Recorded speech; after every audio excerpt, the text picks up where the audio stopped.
Hello and welcome back to the ButterChurn. I am Butters and this is, AnxietyElephant.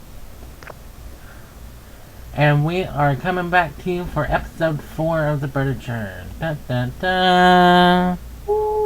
We'll get some hype up in here for the ButterChurn. So, Anxiety Elephant, what is today's plan? Well, we're going to talk about murderers. Isn't that fun? Murderers, yay! And before murderers, I thought I'd do a little bit of history on Halloweeny. That way, Ooh. that way we can get that out of the way and have something to go on. Because you don't want everything to be depressed. Yeah, that sounds good. Yeah, I thought it would be interesting. Get a little bit of history and whatnot. So, are you ready for the spooky season, Anxiety Elephant? I'm as ready as I'm ever going to be. I don't ever do anything. Nobody comes trick-or-treat at my house. I don't go anywhere usually. Well, that's no fun. Yeah, but it's safe. It is safe. It is safe. Did you enjoy the spooky season growing up? Did you have any fun things you did? We weren't allowed to do it. Oh no, that's no fun. Yeah, I didn't ever celebrate Halloween until I was like an adult. Well, that's that's not fun at all. We used to this is even after I was adult, Hallelujah parties instead of Halloween parties at church. Fun Inter- time. interesting. Yeah. Interesting for sure. I sound like one of those homeschool kids.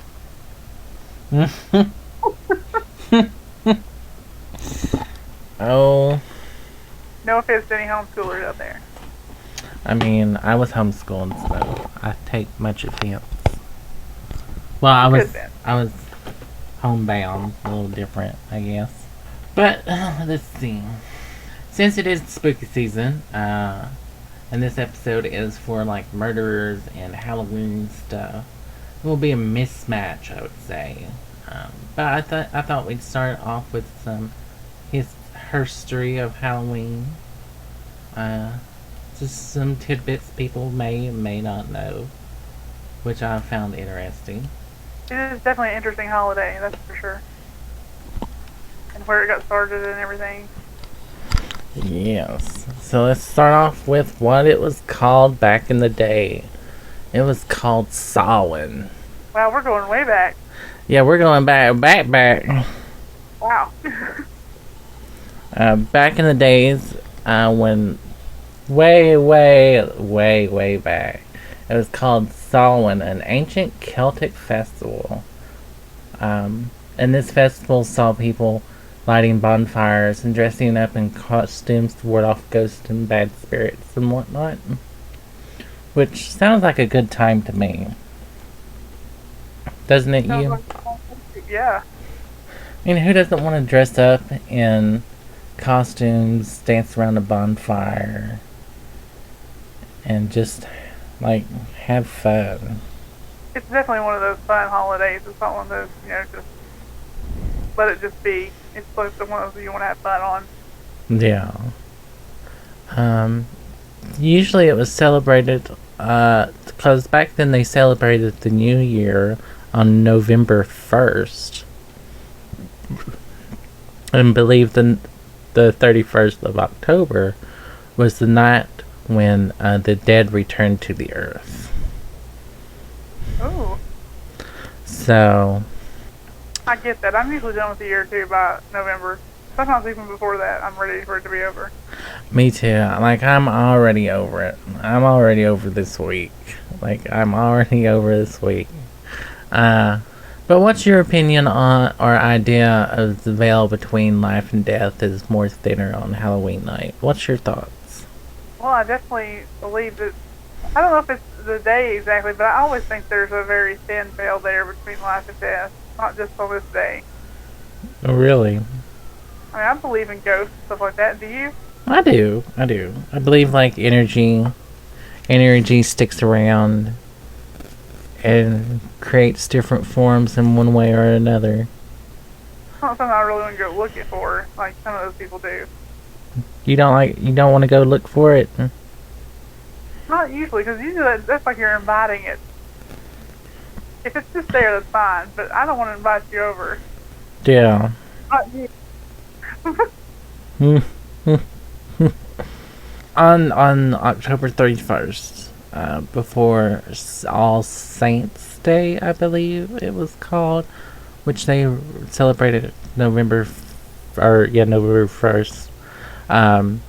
They thought that it was easier for druids or Celtic priests to make predictions because they would work with spirits, and because this veil would be thinner on that day of week or that day of the year, it'd be a lot easier to make predictions of the upcoming year, or like tell people's fortunes and stuff, which would be interesting to do.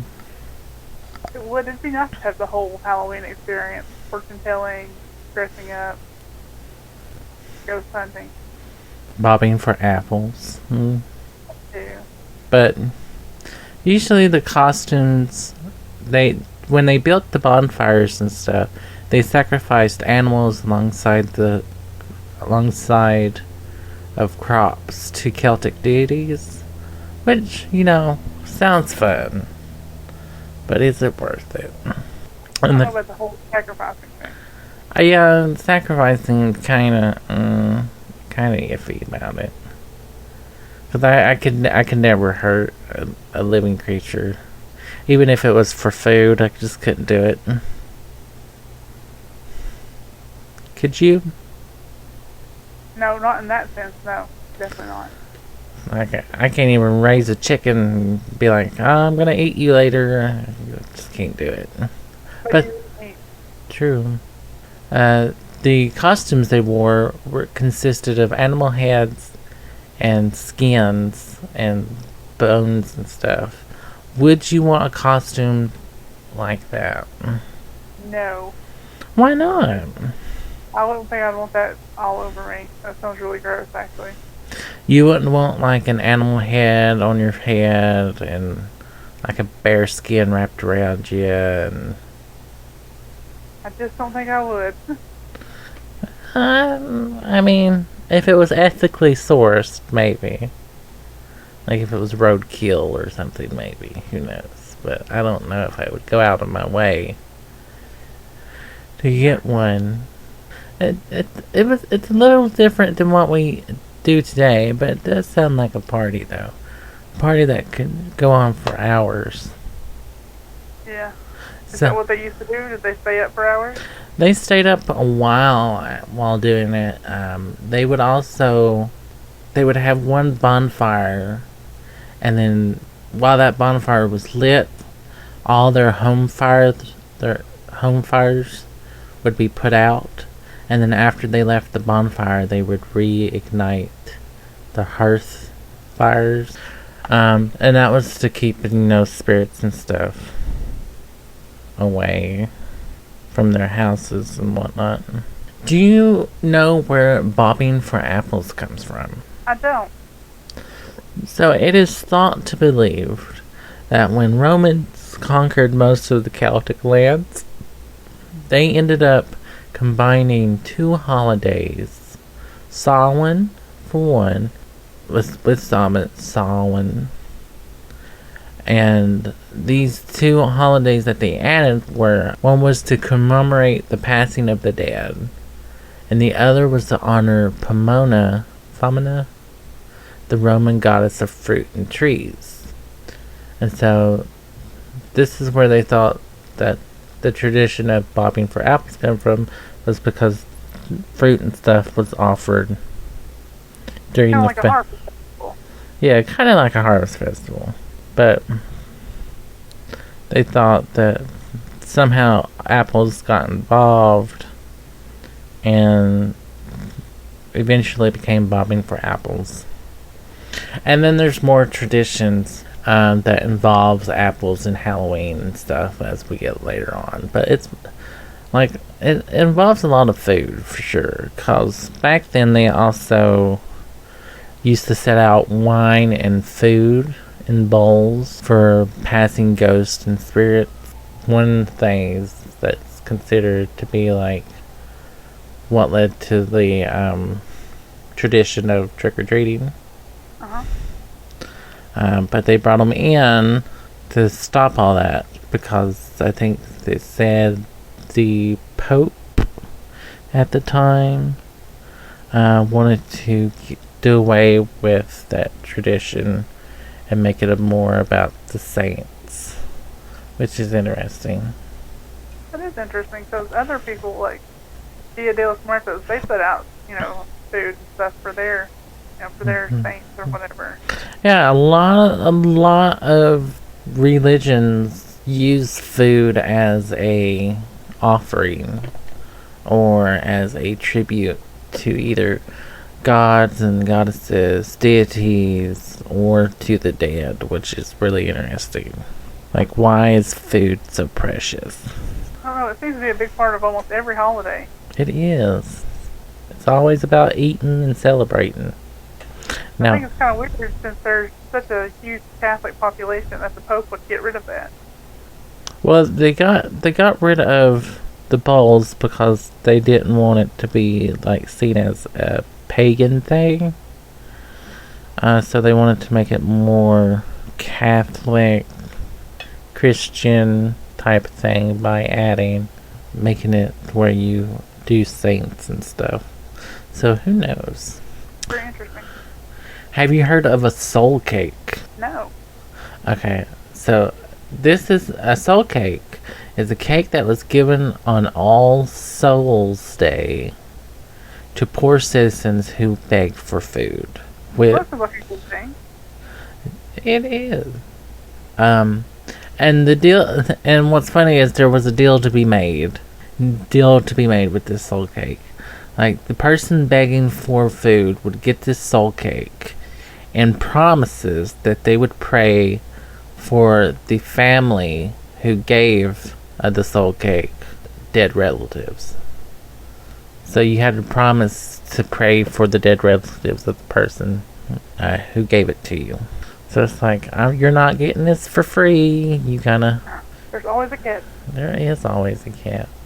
But there has been other traditions, such as when it came to America, a lot of traditions started after immigrants started coming over, because they brought with them the traditions of like Halloween and their religious beliefs, and then they spread it more across the country with them. They used to have Halloween parties where they would kind of do like matchmaking thing.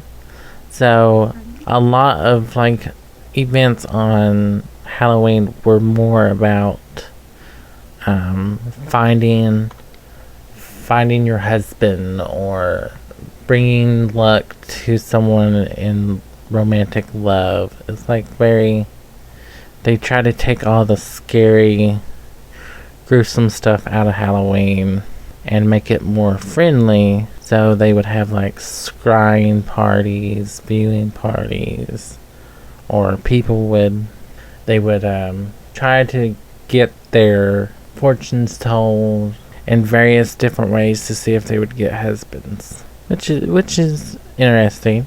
And a lot of it, it's like, involves food, like throwing an apple peel over your shoulder and letting the apple peel fall in the initials of your husband or your soon-to-be husband, throwing chestnuts in a fire, eating a sugary concoction, a cook leaving a ring in mashed potatoes, and whoever got the ring would find love and luck. Like, a lot of food driven. Yeah. But I found that pretty interesting. It is. Do people still celebrate that way, or is that just something that's been like gone? Like there's certain people that celebrate like that. Some of it's gone. Some places kind of still do it, or they've grown into more spookier things like Bloody Mary, for one. The whole where it used to be finding a husband. They used to do that a lot on Halloween, but some of the food traditions haven't survived the time frame, so it's hard to. What's an idea for a party? But who knows? Well, that's my little bit. About Halloween. Now we can get to murderers. Who doesn't love a good murder story? True. I'll let you start us off. Well, I found the case, and the cases that I found are all on Halloween, just so that way we'd have that going. Ooh. The first one is about William Liff Jr. Ooh, okay. It happened in Ohio. It was a triple murder. He killed his father, his stepmother, and his stepbrother. They think that he may have had schizophrenia and some other mental illnesses. They always use that. They use that a lot for a defense. They do. I found that in my research that it was a lot of mental illness in the family, or that it was something close to the lines, and they use it a lot. Yeah. That and trauma when they were kids. That's something else they use a lot. Mm-hmm. Well, he was 24 years old when he did this. And like I said, it was on Halloween.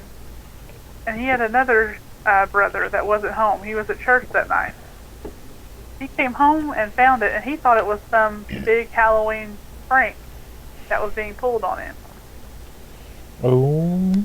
Yeah, and well, he found out that was not true, and then they arrested him, and he was found guilty, and then he was found dead in his cell about 10 years after he was sentenced.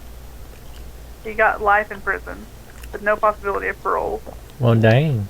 That had to be something to walk in on. Yeah, especially when you think it's a prank. Yeah, like, how bad could it been if it was... Like, you can't just fathom how, like, what would make you think it was a prank. I mean, I guess because it was Halloween, but... Yeah, maybe maybe that was a tradition of their family to prank each other or something. Couldn't find any reason. Well, in olden days, Halloween, yeah, there was traditions of doing mischief and doing tricks and treats and all sorts of things, so it could have been from that. Maybe. But yeah, that's the basics of that case. Maybe I should have did a little bit more. Now, where did this happen at? It happened in Ohio. Okay. You probably said that and I didn't remember. I think it was Ottawa County in Ohio. I think that's where it was at. Ooh. And he didn't have no motive or anything for it? Or just they think that he was schizophrenic? I didn't read anywhere with the motive. Unless I just overlooked it. It just talked about how he was in trouble as a kid, and how he had some trauma, and then that he may have had the mental illnesses. But I didn't run across the motive that I saw. Weird. I may have just overlooked it. Who knows? Sometimes they don't have a motive, though. Sometimes they just do it and do their thing and get caught, and who knows how far they'll go. True, and sometimes I don't understand how you can murder somebody and then just go on with your life for months, days, till you get caught. If you get caught, and you're just out here all normal, and you just killed somebody. I don't understand how that happens. I mean, it's definitely disassociative for sure. Like, yeah. You have to disassociate for to do anything, or you're good at masking. Masking is one of the things that people learn to do through their trauma and all that fun stuff. Did you find any cases? Did you come up with any? I found one, which is interesting. This one was brought to me by Mr. Frank. Do you know any people who has inspired horror movies or horror books Did you come across any? I didn't, because I just focused on the ones that happened on Halloween. But I do know that there are people out there, like, you know, Son of Sam, Buffalo Bill, all those that inspired movies and books and everything. Well, see, Buffalo Bill was inspired by one of the killers called Ed Gein. Ed Gein lived in the He was arrested and apprehended for a suspect in a murder case in 1957. So he was pretty old. I think he was in his 30s or 40s by this time. And this was in Wisconsin, and he was also known as the Butcher of Plainfield. Ed Gein was someone who grew up with a stern mother figure, who was kind of poor, but not really. Like, they made their living and was able to scrape by.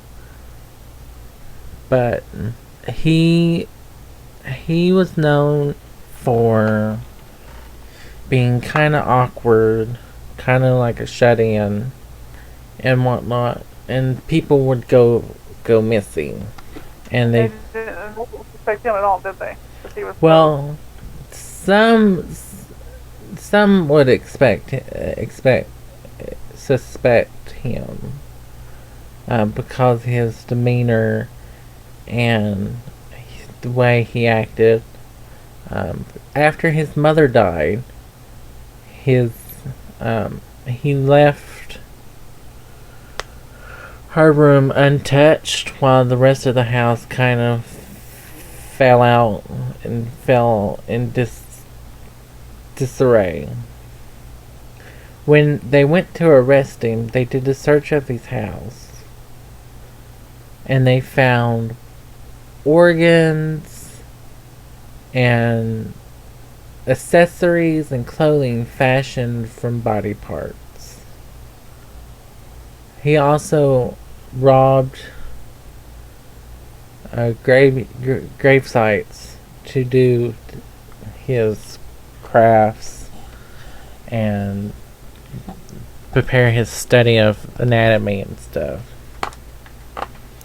But he helped to inspire Norman Bates in Psycho, Buffalo Bill in Silence of the Lambs, and Leatherface from Texas Chainsaw Massacre. That's definitely not an arts and crafts kit you want to pick up, that's for sure. No, I mean, taxidermy's one thing, but using human body parts and stuff. And see how they found him is a person went missing with the cash register, and they suspected the son of the person who went missing was the sheriff, I believe. And the sheriff suspected Ed, so they followed a trail back to his house and found the body hanging from the ceiling fan. And I think he confessed to it. He confessed to 2 murders and then some couple more, but they couldn't pin them on him. But it's definitely. There's also rumors that he like eat the people that live, because I've heard that. Is that a rumor? Did you come across that at all? I don't think he. Well, I didn't read anything that said he ate people. But I do have a guy who ate people. That we'll get into a little bit. Or 8 pieces of people. But I don't know if Ed Gein personally ate anybody. I know he just kept organs and he made clothes and stuff.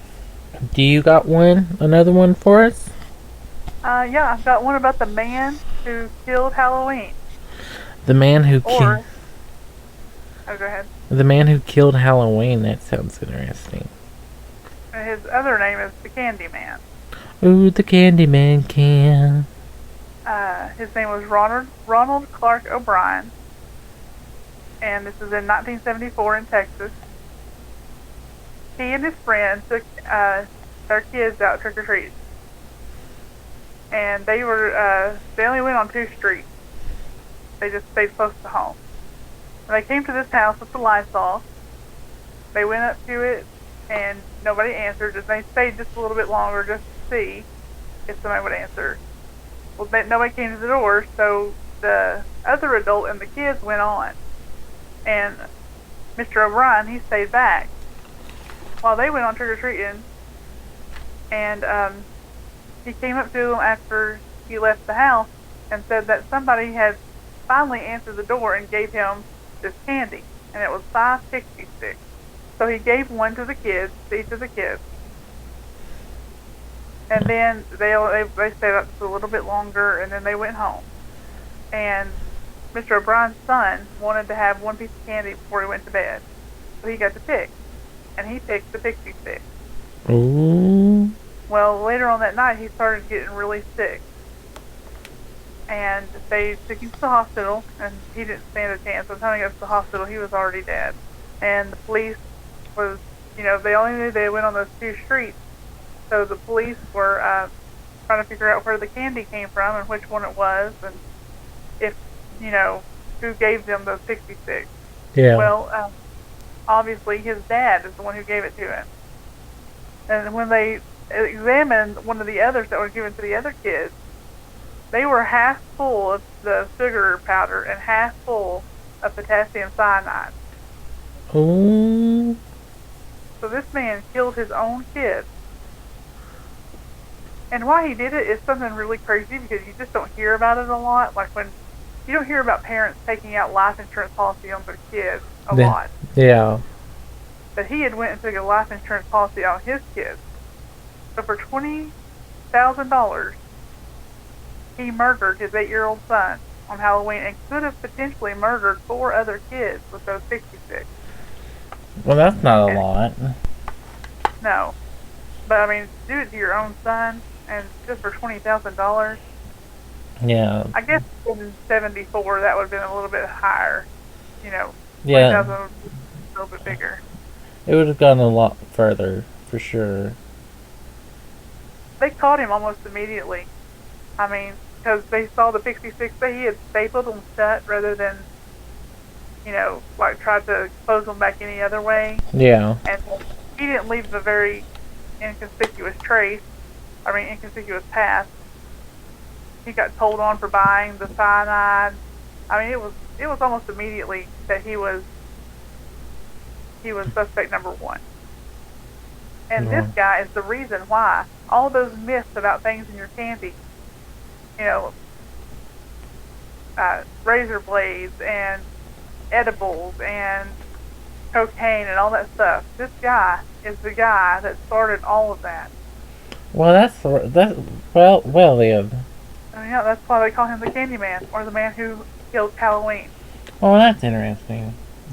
Because before that, it was just a fun thing. You set your kids, you trusted your neighbors, they ate the candy, and he changed it all.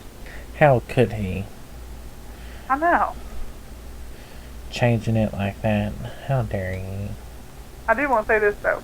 Nobody is going to buy edibles and then put them in your kids' candy. They're too expensive. They're too expensive. Like, good lord. But you just have to worry about all the other stuff, though. Just make sure candy is sealed and it don't look suspicious. Yeah, don't. Too bad about those people who like to make homemade treats. Yeah. Oh, lordy. Who knew that from one incident, it could change Halloween for, everywhere. Yeah. I mean, there have been, little rumors and stuff of that before, but once he did this, it really changed the game. I bet. I mean, we've all seen it. Yeah, every year at Halloween, there's all these rumors that come out, and the news is covering it, telling you to be careful, and They have a field day with it. yeah, they do. That's interesting. So you said you found us a cannibal? I did find a cannibal. Well, sort of a cannibal. I'm still like researching him and stuff. We'll start with his backstory. So his name is Albert Fish. Have you heard of him? I don't think I have. Okay, he's also has the name as the Brooklyn Vampire, the Werewolf of Wisteria, and the Gray Man. Oh, this sounds interesting. Now, he had a rough childhood. His mother couldn't afford him and his siblings, so they were placed in the orphanage until she got able to where she could take care of them. But during that time in the orphanage, they faced beatings, punishments, all sorts of things that kind of warped and twisted him a little bit. And this is where he began to get sexual pleasure from beatings, like sexual satisfaction. Now he got out of the orphanage around age 9, I want to say. However, after he got out, he continued with like beating himself and like doing all these sorts of tortures to himself. They say he was plagued with mental illness from family members and himself, but his brother was in an asylum. His uncle had been diagnosed with mania, and his mother had visual hallucinations, all sorts of stuff. As time grew and he grew up, he created a relationship with a telegraph boy in 1882. So in 1882, he started this unhealthy relationship with this telegraph boy. The child introduced him to sexual practice of urolagnia and coporphia,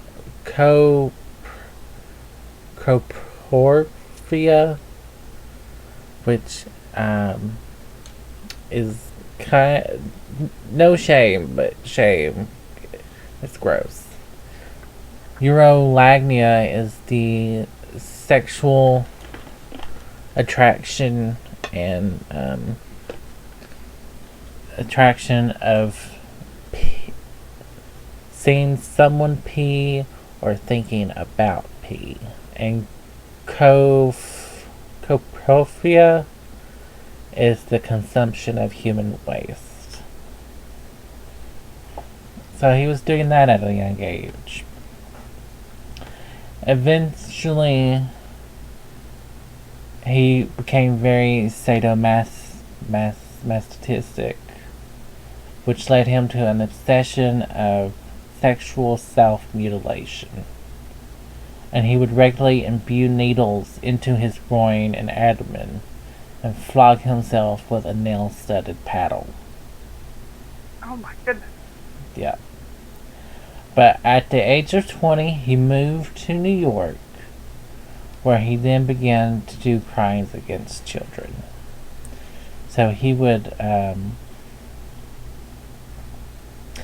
lure children out, rape and molest and torture them with his nail-studded paddle, one of his favorites. But remarkably, he married, had 6 children. While he never abused his own children, he continued to rape and torture other children throughout their childhood. So while working, he then later got into another sadomasochistic relationship with a guy named Keaton, who not much is known about. and they're not actually sure if Keaton consented to any of it, because later on, Fish kind of let it slip that maybe he was intellectually disabled or had some sort of difficulty. So they don't know for sure. After 10 days of their initial meeting, Fish lured Keaton to a barn under the pretense of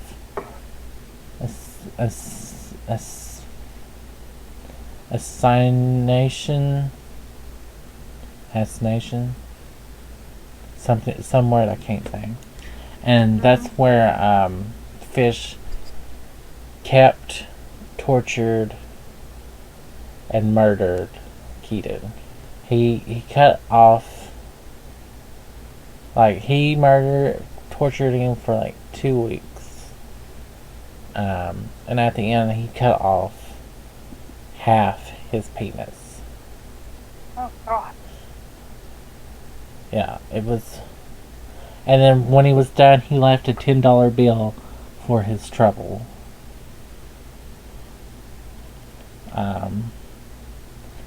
Now you also have to remember that when Fish was caught later in life, he admitted to multiple crimes and stuff, which they couldn't connect him to, but he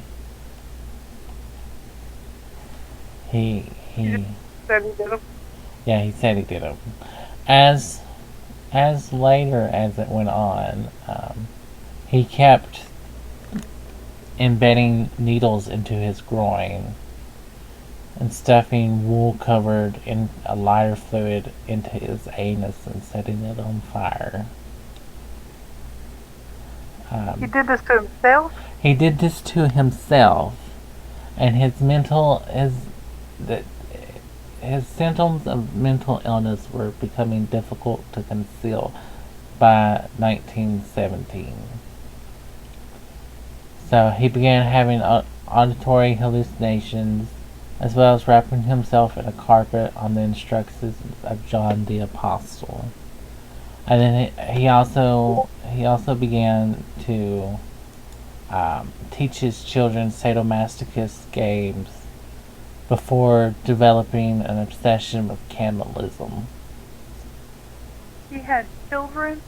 He had 6 children. He did. Wow. Then what the heck was he doing to his partner, his wife?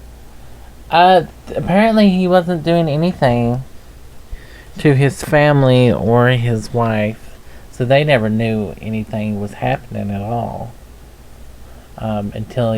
Until around this time, where his mental health started becoming more and more questionable. And then his obsession with cannibalism slowly led to him eating raw meat at first, and he would often invite his children to share in raw meat. Wow. Then his obsession with cannibalism and torture brought him to contemplate murder, and he began to look for more vulnerable children, such as intellectually disabled orphans or homeless black children, youth that would assumed to be missed. So basically people that society wouldn't really miss.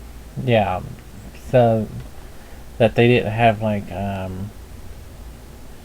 really much inkling of who was missing. Or then the one case that got him caught was that of Grace Budd, and it was through an advertisement that he found Grace Budd. Edward Budd was looking for work on a farm in the country, which is Grace Budd's father.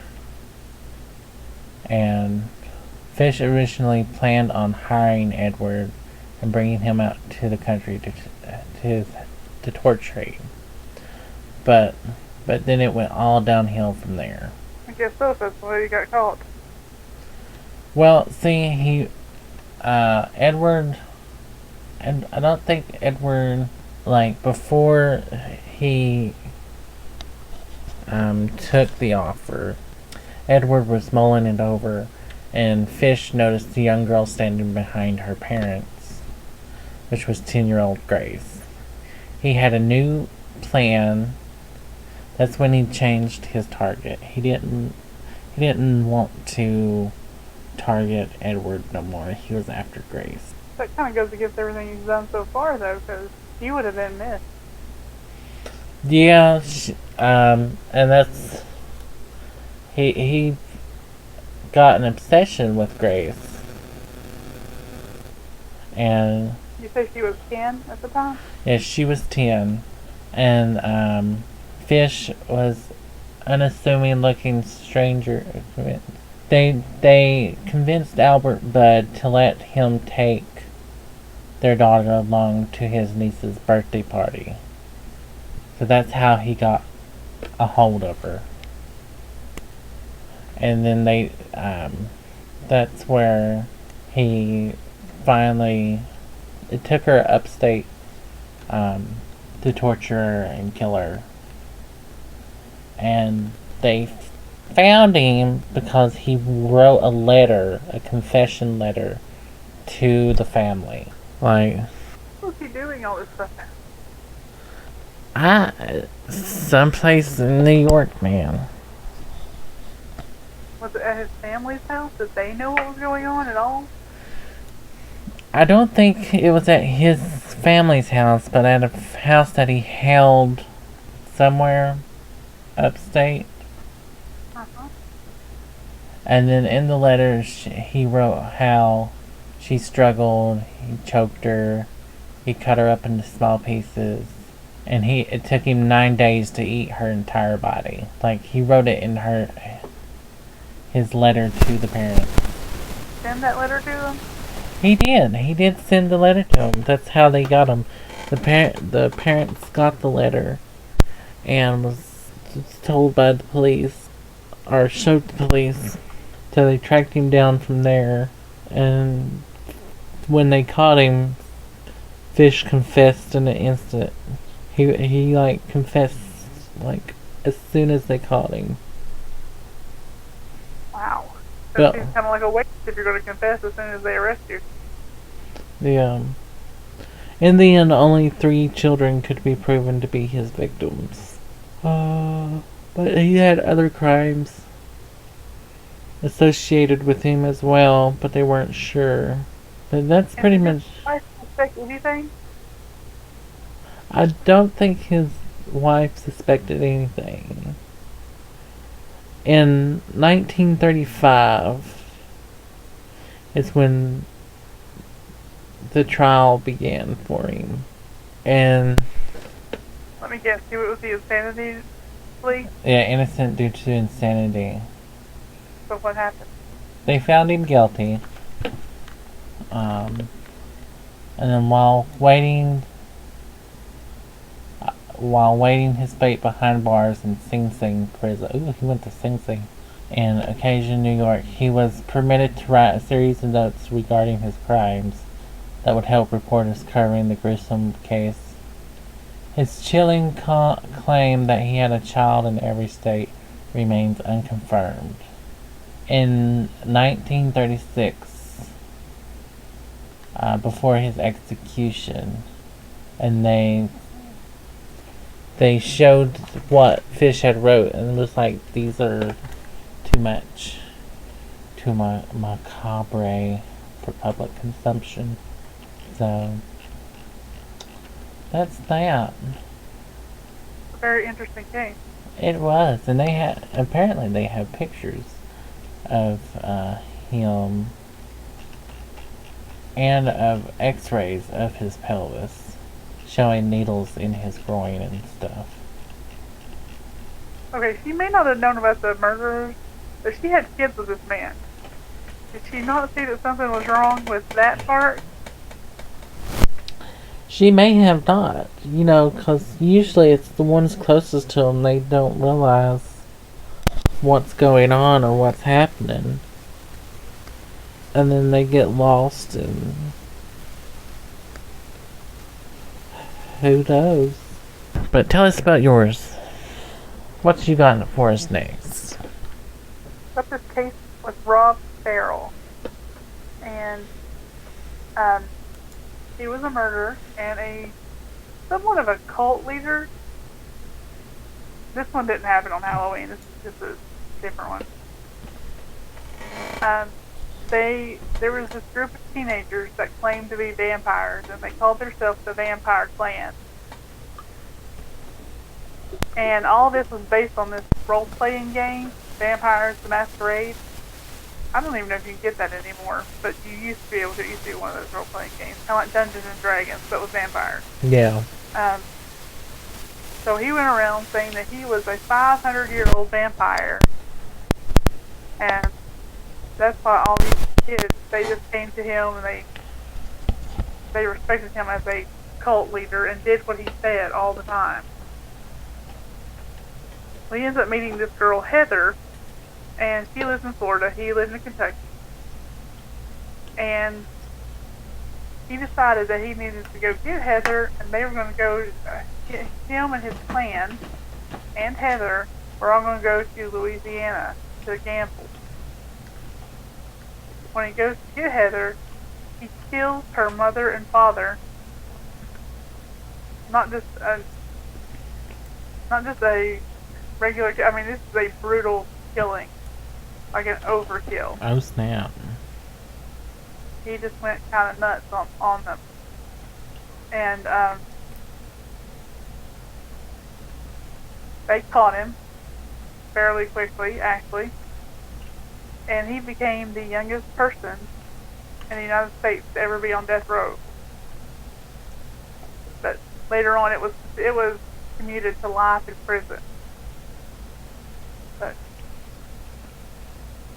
vampire. They did the drinking of blood and everything. Did they? They did. Well, that's interesting. And this wasn't that long ago. It was only in the late 90s that this happened. Good Lord. And could you imagine somebody taking Dungeons and Dragons to that? Like, that extreme? That's a little... I mean... Although I am an elf, just like I am in Dungeons and Dragons. So, there's that. Yeah. But you're still underneath the Manicore, so... I am. My other guy, he ain't come back yet. We're waiting on a rescue. That's interesting for sure.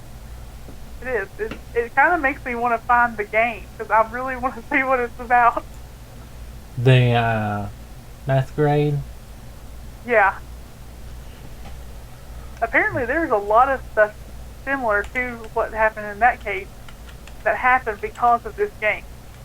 People took this game so serious, and they just thought they were vampires. I mean, I play Monopoly, but I know that I'm not a millionaire. Did you find anything else? I didn't find anything else at the moment. Yeah, well, I mean, there's tons out there, but during podcast. Yeah, that's for sure. But I think we can call it there for today's podcast. If you don't have anything else to add? I don't. If you don't, I want to say that if there's something that maybe we got wrong, y'all can call us out on it. Yeah, feel free to let us know. call us. Visit our Facebook page. Be like, hey, you got this wrong. You got this wrong. And then we'll be like, oh, well, enlighten us. I guess check your candy. Check your candy. Be safe. Have plenty of lights. Remember, haunted houses are murder houses. You can find us on Facebook at the ButterChurn podcast page. You can find us on Patreon. You can find us on Buy me a coffee. There's that one. You can that one is buy me a coffee, ButterChurn.com. I believe you can also follow us on Instagram. I am Butters on Instagram. I'm AnxietyElephant on pretty much everything. There might be different spellings, but it's pretty much the same thing. And thank you for tuning in to our podcast. Yeah, we'll see you guys in a couple weeks. We'll see y'all next time. Till then, bye.